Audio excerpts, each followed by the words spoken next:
जय सिया राम, हरिओम। ये एक उदाहरण है। आप देखिए कि जो इस्लामिस्ट हैं और जो गैर मुसलमान है वो चारा है, वो उसको मारेगा ही। आप कोशिश कीजिए बचने का, अपने बच्चों को बचाने का। कितनी भी कोशिश कर लें, बहुत कोशिश कर लें, क्योंकि आप में ताकत है।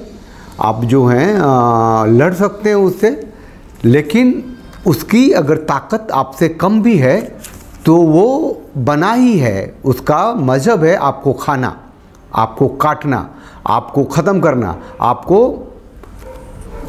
अस्तित्व विहीन करना, वो उसकी है। तो आप घूम फिर के जहाँ वो करेगा, वो उसका चरित्र है। जो भी गैर मुसलमान है वो काफिर है, वाजिब कत्ल है, उसके माले गनीमत है, उसका बच्चा उसका चारा है, उसका भोजन है, करेगा। लेकिन अगर आप संगठित हो जाएंगे, संगठन हो जाएगा, आपके साथ लोग आ जाएंगे, तो आप बच जाएंगे। वो भागेगा, वो क्योंकि डरता भी है, वो भागता है, वो भाग जाएगा, है ना। फिर आप सुरक्षित हो पाएंगे। तो ये उदाहरण इसलिए दिखाया कि संगठन जरूरी है। इसको आप जंगल के रूप में अगर देख रहे हैं और कह रहे हैं कि वो जो हैं शेर हैं, बाघ हैं, उनमें ताकत है, वो आपको काट के खा जाएंगे, तो दूसरा एग्जाम्पल ले लो ना। आप दूसरा एग्जाम्पल ये ले लो कि आप ही शेर हो, आप शेर हो और वो भेड़िए आ गए, आपको हाइना कहते हैं उसको, आ गए और आप जो है ना, आपको अब वो मार रहा है, वो झुंड में आ गए। आप शेर हो, शेर हो के भी आप अकेले नहीं बच सकते हैं। आपको वो खा जाएगा, ख़त्म कर देगा, आपका अस्तित्व ख़त्म कर देगा। लेकिन अगर आपके पास संगठन है और आपके भी साथ लोग आ गए, तो फिर आप बच जाओगे और वो भाग जाएंगे, क्योंकि वो डरपोक हैं। समझ रहे हैं आप? थोड़ा सा आप अब वर्तमान में मुर्शिदाबाद में जो हुआ है, घर में गया है, खींचा है, निकाला है, मारा है, हत्या की है, और वहाँ से लोगों का पलायन शुरू हो गया है, और लोग इनकलाब कर रहे हैं, जिंदाबाद कर रहे हैं, मोदी को दिस कर रहे हैं, दैट कर रहे हैं, और वो कह रहे हैं कि साथ कौन दिया, संगठन में कौन था, बचाने के लिए कौन आया। सरकार की, सत्ता की व्यवस्था जो मुसलमानों की है, और केंद्र में भी मुसलमान परस्त ही है मोदी। तो आप क्या करेंगे? आपके पास रास्ता क्या है? पॉलिटिकल जब शेल्टर आपको नहीं मिलेगा, और क्यों मिलेगा? आप हिंदू हैं, आप अभी भी मेजॉरिटी में हैं, तो लेकिन आप संगठित नहीं हैं, आप अपने को बचाना नहीं जानते हैं, आप अपने को सुरक्षित रखना नहीं जानते हैं। जो कम्युनिटी है ना, जो हिंदू, जो सनातनी एक संस्था के रूप में, एक संगठन के रूप में अपनी स्त्री को, अपने बच्चों को, अपने ज़मीन को नहीं बचाने में सक्षम है, तो वो मारा जाएगा, काटा जाएगा, पीटा जाएगा, उसकी स्त्रियां भगाई जाएंगी, उसका वो कब्जे में ली जाएंगी, और बच्चा पैदा करने की मशीन बनाई जाएंगी। सनातन कोख से इस्लामिस्ट बच्चे पैदा होंगे, वो खतनाधारी बच्चे पैदा होंगे, जो राक्षसी होते जाएंगे, उनकी तादाद बढ़ती जाएगी, और आप ख़त्म होंगे। जो बंटवारे के बाद भी वो चीज़ बहुत ही मजबूती से जारी है। ये जरूरी है जानना। एक छोटा सा एग्जाम्पल दिखाई, ये जंगल नहीं है, लेकिन कानून जंगली का ही है। यहाँ वो जब भी चाहते हैं आपको काट देते हैं, पीट देते हैं, मार देते हैं, और आप उसको उस पर्टिकुलर टाइम फ्रेम की घटना मान लेते हैं और फिर आगे बढ़ जाते हैं। फिर आपके साथ वही होता है।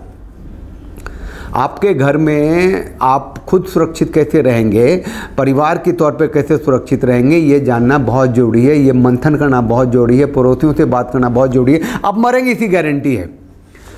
आपके बच्चे भी मारे जाएंगे, ये भी गारंटी है। आपकी स्त्री आपसे छीनी जाएंगी, इसकी भी गारंटी है। ये सब जानते सोचते हुए आप प्रार्थना किसको करेंगे? धर्मो रक्षति रक्षिता धर्महीनता तथैव च। तो क्या करेंगे? कोई लोहा हुआ रखेंगे कि मरने से पहले भी जी लें? लेकिन जो कमज़ोर होते हैं, और होते ही हैं, दबा के होते हैं, जो पॉलिटिकल हिंदू हैं, जो सेकुलर हैं, वो सब के सब वही हैं भाई साहब। वो आपकी हत्या का कारण बनेंगे। वो अपनी बेटियां तो अपने जीते जी दे रहे हैं, ले जाओ इसको, चलो खा, मुझे पॉलिटिक्स करने दो, मुझे ऐश करने दो, मुझे मलाई चाटने दो, वो कर रहे हैं। लेकिन तथ्य ये है, चाहे वो मोदी हो, चाहे वो राहुल गांधी हो, चाहे वो अखिलेश जी हो, चाहे वो ममता हो, चाहे वो केसीआर हो, चाहे वो मुंबई हो, चाहे वो स्टॉलिन हो, सब के सब काफिर हैं। जब उनकी सत्ता की व्यवस्था होगी तो ये भी मारे जाएंगे। लेकिन अभी क्या है कि वो जो बंटवारा करके जो सत्ता में लोग आ जाते हैं, 20% मुसलमान का वोट ले लिया, 10% लिबरल हिंदुओं का ले लिया, पॉलिटिकल हिंदुओं का ले लिया, 35% मिला जुला के वोट ले लिया, कुछ जाति बांट दिए, तो वो सत्ता में आ गया और मलाई चाट रहे हैं। मोदी सत्ता में आकर के क्या किया है कि मुस्लिम एट लार्ज के लिए बात करनी शुरू की है। रात में मैं आऊँगा लाइव करने और बताऊँगा खुल के कि मोदी अब वो अपने रीच पे, क्लाइमेक्स पे आ गए हैं।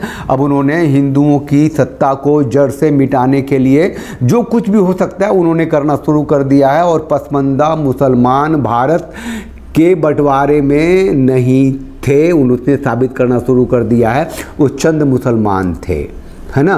वो रात में डिटेल लेके आऊँगा। यही आदमी है, मोदी है, जो क्या कहते हैं, horror remembrance day of the partition horror remembrance day, बंटवारे के दौरान जो वो विभीषिका हुई थी उसको याद करने का दिन मनाया था। और वही मोदी कह रहा है कि पार्टीशन तो हुआ लेकिन वो बहुत थोड़े से मुसलमान थे, कांग्रेस ने कराया था। तो वो हिंदुओं की जो ज़मीन है वो उसको ख़त्म करना चाहता है जड़ से, क्योंकि इसने 2-3 अब वो बात करेंगे, रात में करेंगे, डिटेल करेंगे। वक्फ बोर्ड में भी वक्फ बोर्ड को संपत्ति को पहले तो दुगना किया, फिर उसे मुहर लगा दी, लीगल कॉन्स्टिट्यूशनलाइज कर दिया, जबकि वक्फ बोर्ड हटाना चाहिए था। और इतना कुछ जो हो रहा है उसमें न कहीं कौन सा इंक्लाइनेशन है, कौन सी ट्रेनिंग है, कौन सी बात है, ये कहना बहुत मुश्किल है। तो जो कुछ भी हिंदू की सत्ता की व्यवस्था, जो भी थोड़ी बहुत जीवित आखिरी सभ्यता है, उसको ख़त्म करने के लिए उस पड़ाव पे मोदी पहुंच गए हैं, जिसे अगर हिंदू अलर्ट नहीं हुआ तो गया, और कोई रास्ता नहीं है, कोई विकल्प तो मोदी ने छोड़ा नहीं है इस लेवल के। चलो वो रात में बात करेंगे, डिटेल करेंगे। अभी बस सिर्फ ये कहने के लिए आया था कि संगठन में ही शक्ति है। आप परिवार के लेवल पे संगठित हो जाओ, समाज के लेवल पे हो जाओ, जो नेक्स्ट डोर है उसके लेवल पे हो जाओ। अचानक से कुछ होगा तो कैसे बचोगे, आपके पास क्या है जीने के लिए, जीवन की रक्षा के लिए। और लोग जब अचानक से बेल बजाएंगे या नहीं बजाएंगे और वो पत्थर की बारिश शुरू हो जाएगी, और आप क्या करेंगे? बस सोच लो, कोई न कोई रास्ता दिख जाएगा आपको। ये कहने के लिए आया हूँ। ये जो कम्युनिस्ट हैं, ये जो कांग्रेसी हैं, ये जो समाजवादी हैं, ये जो दवायर वाले हैं, जो ये सब मोदी की आलोचना हिंदू होने के लिए करते हैं, हिंदू का चेहरा प्रोजेक्ट करते हैं, मुसलमानों का दुश्मन मानते हैं। बात उल्टी है। जय सिया राम, हरिओम।